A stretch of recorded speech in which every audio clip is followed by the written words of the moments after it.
Hai teman-teman, perkenalkan nama saya Muhammad Sulki. Di sini saya dari kelompok 7 untuk menjelaskan penagihan dan keberatan pajak.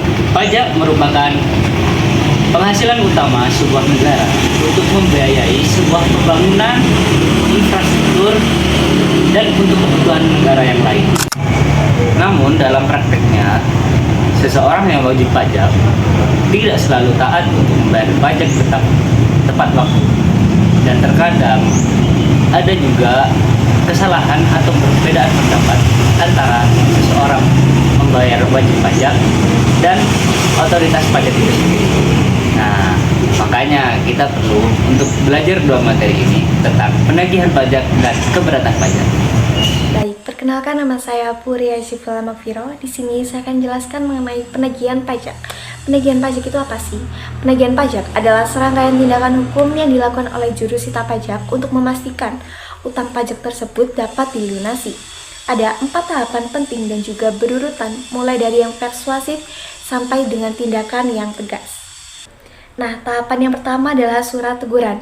Surat teguran ini diterbitkan 7 hari setelah jatuh tempo pembayaran dan juga diberikan waktu selama 21 hari agar wajib pajak segera melunasi hutangnya. Tahapan yang kedua adalah surat paksa. Jika teguran tersebut diabaikan, maka terbitlah surat paksa. Nah, yang kedua adalah surat ini punya kekuatan hukum setara dengan putusan pengadilan, sehingga bisa langsung dieksekusi. Tahapan yang ketiga adalah penyitaan.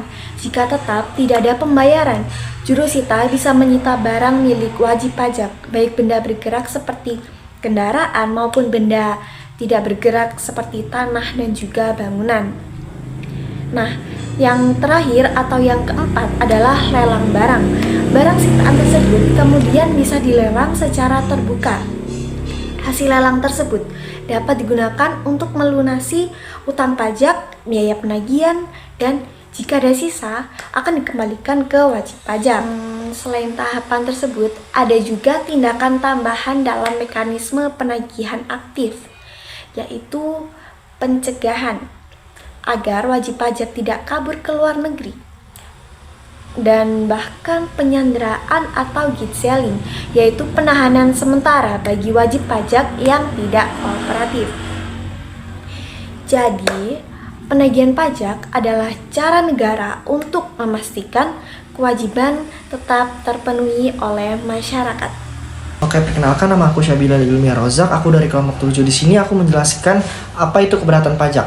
Nah, keberatan pajak adalah hak wajib pajak untuk menyatakan ketidaksetujuan atas penetapan pajak oleh Fiskus. Misalnya, wajib pajak merasa ada kesalahan hitung, data yang tidak sesuai, atau jumlah pajak yang terlalu besar. Syarat formal keberatan pajak adalah harus diajukan tertulis dalam bahasa Indonesia. Yang kedua, hanya bisa untuk satu surat ketetapan pajak atau satu masa tahun pajak. Yang ketiga, wajib pajak harus melunasi dulu sebagian pajak yang disetujui dalam pembahasan akhir. Yang terakhir adalah harus diajukan maksimal 3 bulan sejak surat ketetapan diterbitkan. Proses bisa diajukan langsung ke KPP, lewat pos, atau secara online melalui fitur e-objektif di DJP online. Setelah itu, DJP punya waktu 12 bulan untuk memberi keputusan. Keputusan keberatan bisa berupa, yang pertama, dikabulkannya seluruhnya. Yang kedua, dikabulkan sebagian. Nah, yang ketiga, ditolak. Nah, atau bahkan menambah jumlah pajak yang harus dibayar. Kalau dalam 12 bulan DJP tidak memberi keputusan, maka keberatan dianggap dikabulkan otomatis. Dan jika wajib pajak masih tidak puas dengan keputusan keberatan, langkah berikutnya adalah pengajukan banding ke pengadilan pajak. Hai, perkenalkan nama saya Amenisa Latifani Aziza, saya dari kelompok 7. Kali ini saya akan membacakan kesimpulan dari topik-topik yang telah dibahas oleh teman saya tadi. Dari pembahasan tadi bisa kita simpulkan bahwasannya penagihan pajak adalah mekanisme untuk menjaga kewajiban para wajib pajak. Sedangkan keberatan pajak adalah sarana perlindungan hak bagi para wajib pajak tersebut. Kedua aspek ini tidak dapat dipisahkan, melainkan mereka saling melengkapi satu sama lain. Kemudian, negara tetap bisa menghimpun penerimaan untuk pembangunan negara itu sendiri.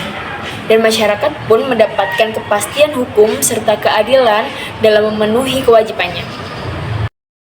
kita sebagai mahasiswa maupun calon praktisi, penting bagi kita untuk memahami aspek-aspek tersebut. Karena selain bermanfaat dalam dunia akademik, juga akan bermanfaat dalam dunia kerja, terutama di bidang akuntansi, hukum, dan perpajakan. Gimana? Udah paham belum antara penagihan pajak dan keberatan pajak? Sekian dari video ini. Saya mewakili kelompok 7 untuk menjelaskan tentang penagihan dan keberatan pajak. Semoga video ini dapat memberikan kalian wawasan lebih dan membuat kesadaran kalian untuk taat membayar pajak tepat waktu, lebih dan lebih paham lagi. Saya Muhammad Sulatif izin menutup video ini ya. Sampai jumpa di video selanjutnya.